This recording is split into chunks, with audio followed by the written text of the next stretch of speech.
Жюль Верн Усан доогуур 20,000 бээр аялсан нь 14-р бүлэг хар гол. Миний ер бусын аяллаа эхлүүлсэн номхон далай бол энэ дэлхийн хамгийн дүлгүүн далай билээ. Учир нь түүний голуудын урсгал, намун, татлаг төрлөг нь айдуу, хур тундас ариван. Ноён эрдэмтэн хэрэг та зөвшөөрвөл ям там байрлалаа тогтоож манай аяллыг эхлэх зэгийг хатгая. Би хөлгийг мандал дээр гаргах тушаал өгнө гэж Ахмад Немо хэллээ. Тэр цохилгон хонхны товчийг гурвантаа дарав. Шахуураг тэр дороо нөөцлөх савын усыг шавхснаар даралт багасж байгааг усны даралт хэмжигч заана. Эцэст нь зогслоо. Бид мандал дээр гарч ирлээ гэж Ахмад хэлв. Төмөр шат оргисож онгорхой нийлхийгээр Наутилусын тавцан дээр гарцгаасан юм хөлөг уснаас ердөө 80 см цугайжээ. Хөлгийн хэлбэр нээрээ яг навчин тамхиг санагдуулна. Хөлгийн ваарын дээврийг санагдуулам төмөр хуудсан бүрээс нь хуурай газрын амтны хайрстай төстэй энэ шалтгаанаар хүчтэй дурандавч хөлгийг далайн амтантай андуурдагт гайхах зүйл алга. Наутилусын их бид хагас нуугдсан зэв тавцангийн голд ургасан бяцхан дов шиг харагдана. Хөлгийн хамар ба хитэг дээр зузаан шил налуу хантай хоёр номхон бүхийг товно. Хамар талд байгаа жолооны хитэг талд байгаа нь хүчрхэг цохилгон толдуур гэрлийн хинэм тэнгэр цэлмэг далай намун байх ба хөлөг далай мандал дээр хөнгөн анхна. Сэвшээ салхи нэмгэн мярилцаа үсгэхээс өөр юмгүй тул ажиглалт хийхэд тун тохиромжтой. Уснаас цухих хад жижиг Авраам Линкольны ул мөр гэднүүд торох юу ч алга. Захгүй цул Ахмад Немо гартаа багаж авч хэмжилт хийгээд хөлгийн танхимд буцаж ороход би даглаа. Бид хойд өргөргийн 30 хэм 7 минут баруун уртаргийн 137 хэм 17 минутын огтлолцолт цэг дээр Японы эргээс 300 миль зайд байна. 11 сарын 8-ны өдрийн 12 цагт манай усан доогуурх аялал эхэллээ гэж тэр томхоглов. Ноён эрдэмтэн та цаашид ажлаа дангаар хий. Хөлөг 50 м гүнд шумбаж зүүн хойд зүгт хөвнө. Явсан замын газар зүүн зураг дээр өдөр тутам тэмдэглэх болно гिचгээд ясалсноо гарч одов. Ахмад Немо гэх энэ хүн ямар үндэстэн байж болох тухай би бодно.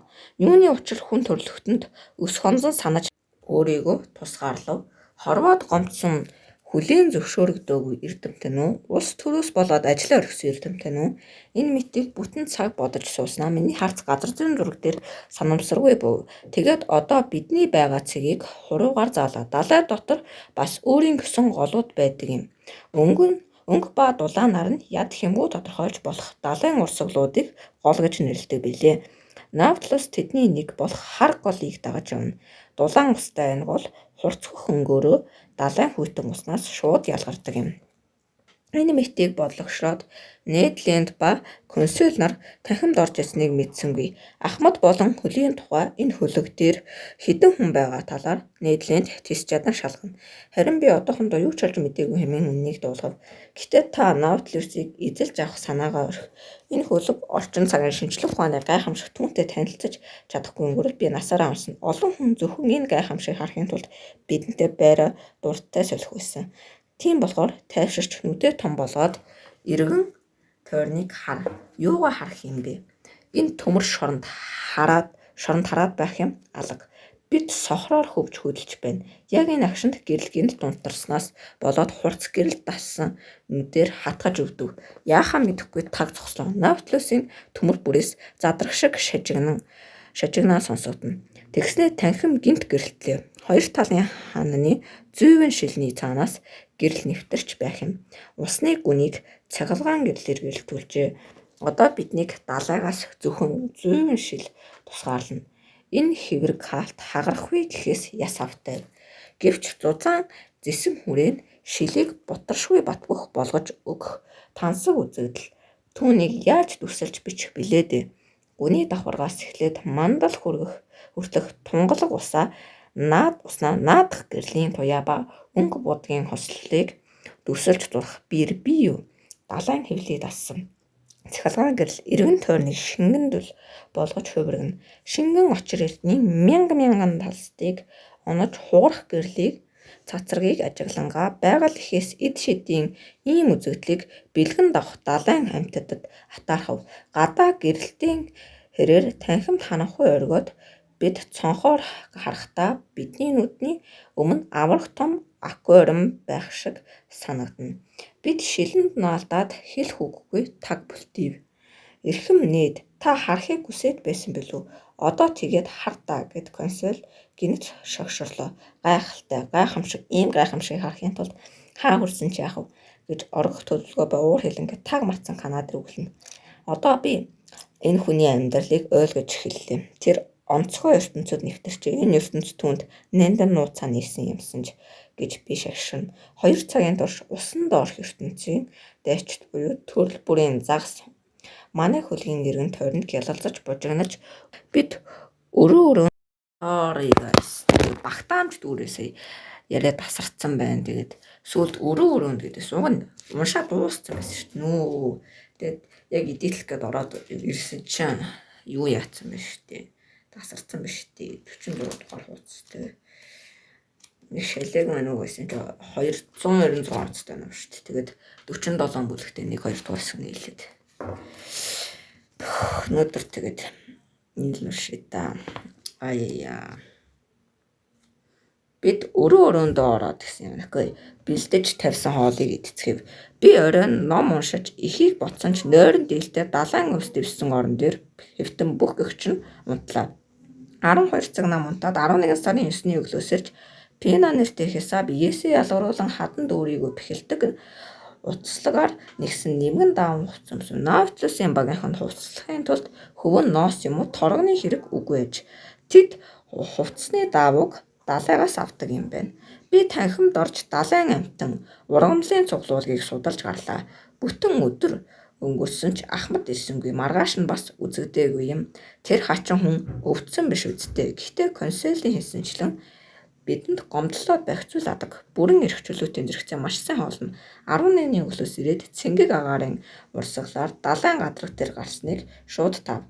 Тэгээд шатаар өгсөж тавцан дээр гарсан юм. Тэнгэр бүрхэж далай саралтавч салхигүй тайван байхаж Ахмадыг гарч ирэх байх гэж горьцсон ч шилэн хоргонд суух залуучаас өөр хүн үзэгдсэнгүй. Завины өмсгөх овгорыг зайдалж суугаад далайн давсархаг агаарыг сорно. Нарны туяан дор ман баг багаар сэрнэж наран хурд тэнгэрийн хаяанаас мандангуут далай яг дэр шиг гинт дүрсхийн асуув. Өндөрт нүх таран ууланд гайхалтай зөөлөн өнгө татаж бид тэднийг хүрээлэх сэмжин үс харин салхитай өдөр болохыг зөвнөн. Гэтэ ямар ч салхи шуурганаас үл эмэх Nautilus энэ юу ч биш. Хөөр баясал ирэхгүй төрүүлэх нар мандах үзэгдлийг баяртай тосоод огшиж суулаа. Гинэт ард хөлийн чимээгаар Ахмадыг гэж бодоод баярлсан хэдий ч түүний туслах болж таарсан юм. Тэр намайг анзаарсан шинжгүй дурандаж гарлаа.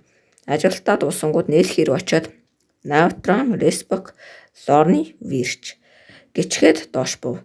Юу гэсэн үг болохыг мэдэхгүй ч онгоц шумбахна гэж бодоод би бас яарсан юм. Ямар нэг өөрчлөлт анзаарагддаггүй 5 онлоо. Өглөө бүр өнөөхөн надтай таарад өнөөхл өгүүлбэрээ хэлнэ. Ахмадыг дахиж хизээч харахгүй юм байна гэж бодон хувь заяатайгаа эвлэрэв. 11 сарын 16-нд өрөөнд орж ирэхэд ширээн дээрээс нэгэн зохицолсон юм. Тэнд намайг Крис Барл дээрх өөрийн ойд ан хийхийг урьжээ.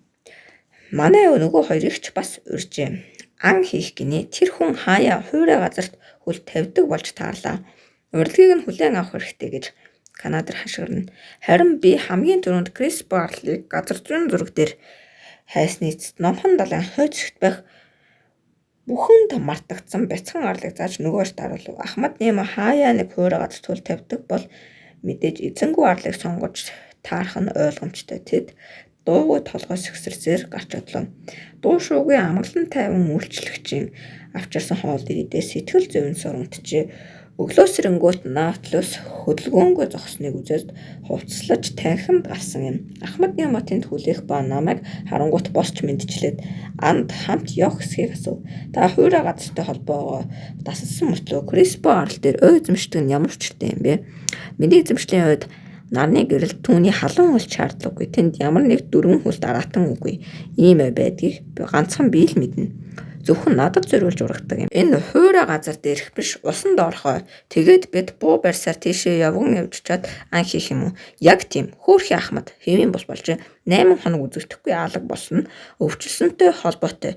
Уг нь галзуу хүний оронд этгээд гач хүнтэй альцах нь дээр байсан юмсан гэж би харуулсан бодов. Харин Ахмад дагаад явгаж төхөд хоол хөрөөнд ороход өглөөний цай бэлдсэн байлаа. Цай унгаа ярилцъя. Сайн эдэрээ мөддөө идэх боломж гарахгүй байх шүү. Тэр цайлах зураа ярина. Ноён эрдэмтэн багшаа та миний урилгыг аваад намайг орон гарan хүн гэж бодсон. Харин дараа нь усанд орох байрны тухай сонсоод галзуу гэж бодлоо. Тиймээс эхлээ миний яриаг сонсож дараа нь ямар нэг дүгнэлт хийхийг хүсье. Ахмадаа би таны яриаг анхааралтай сонсож байна. Хэрв амьсгалах агаар хангалттай бол хүн усан дор хүссэн хугацаагаар байж чадна. Өдгөө усан дор ажиллах хүмүүс ус үл нэвтрэх хослол ба төмрийн дуулаг өмсөд шахуургатай холбосон тусгай гуурсаар агаарыг гаднаас авдаг. Скапандр гэж би тодтогов. Зөв.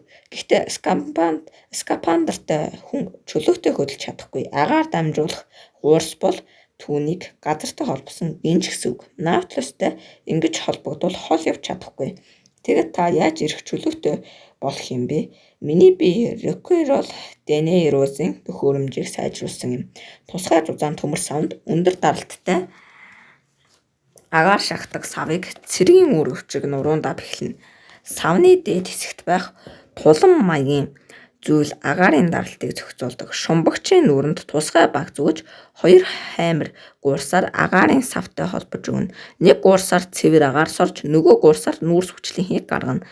Хэлээр аль нэг гуурсыг таглах замаар ажилдаг.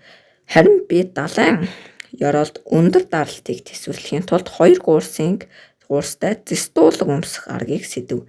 Гэхдээ агаарын нөөц яд хэмбүү дуусна. Онлын хувьд тийм. Гэхдээ наутлусын шахуураг өндөр даралтын дор агаар шахахад тусалдаг юм. Тэгээд 9-10 цаг ажиллах хүчил төрөгчөөр хангана. Тэгвэл далайн ёроолд замаа яаж гэрэлтүүлэх вэ? Ромкорпын төхөөрөмж ашиглана. Түүнийг бүсэндээ зүүдэг юм. Энэ төхөөрөмж өөртөө натригаар цэнгэлсэн бензиний элементийг агуулдаг. Индукцийн оромог цахилгаан гүйдлийг хамж аваад тусгай бүтцтэй чийдэн дэлгэнэ. Харин дэлгүү нь өөрөө нүүрс хүчлийн хийгээр дүүргэсэн могоо шиг тахир шилэн гуурс юм. Ингээд хий хангалттай хурц гэрэлтэн. Ахмад Немо, та миний тавьсан бүх асуултанд төгс хариулт өгөх юм. Гэхдээ би бууны тал дээр харин таныг ялж мэдэх байх. Гэхдээ бид галт зэвсэг хэрэглэхгүй. Бас л шахсан агаараар ажиллах юм. Мэдээж надад ямар нүүрс хөхөр догшин шүү байх биш. Тиймээс дарны оронд шахсан агаар ашиглана. Харин агаарын тал дээр надад утга гачигдах зүйл байхгүй.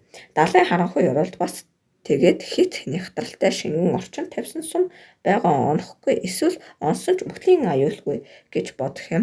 Эсвэргээр миний тавьсан бүр үхлийн аюултай сум шүргэх төдийд аянг нэрэг шиг унана. Яагаад? Учир нь Австрийн хэмч Лени Брокийн зохион бүтээсэн сумаар бууддаг юм. Энэ бол хүнд тугалган ёроолтой төмөр бүрхүүр бүхий шилэн бортог юм. Өөртөө өндөр хүчтлийн цахилгаан цэнийг агуулна. Шүргэх төдийд цэнийг гадагшаалж хичнээн том амтан байлаач өхүүлнэ. Бууж өглөө би бууга аваад таныг дагахад бэлэн замаараа нийлэнд консоль хоёрыг дуудаад бүгд хамтдаа хөдөлгүүрийн хэсгийн дэрэгдэх өрөөнд орж усанд орох аялалд зориулж ус үл нэвтрэх хослол өмслөө. За ингээд 15 дугаар бүлэг дуусч байна. За тэгээд 7 сард оруулна гэж баг яг наадмаар давхцуулаа оролцуулчлаа. Тэгээд энэ болохоор 1-2 дугаар хэсгээр хуваагдаад нийт 47 бүлгийг бол багтаасан маш том зохиол. Тэгээд дотроо шинжлэх ухааны бас маш олон юм яагаад тэгээд ер нь бол нэлээд сонирхолтой. Удах тулсан ер нь бол илүү сонирхолтой болоод явна. Тэгээд дараагийн бичлэгэн дээр би жуулгаар усан доогуур 20,000 барьж тасалтуулаа шал өөр ном уншчихъя гэж бодлоо. Зүгээр тийм бас нэг дэлхийн шилдэг уран зохиол гэдэг алдартай нэг зохиол байгаа. Тэгээд таавал таахгүй те.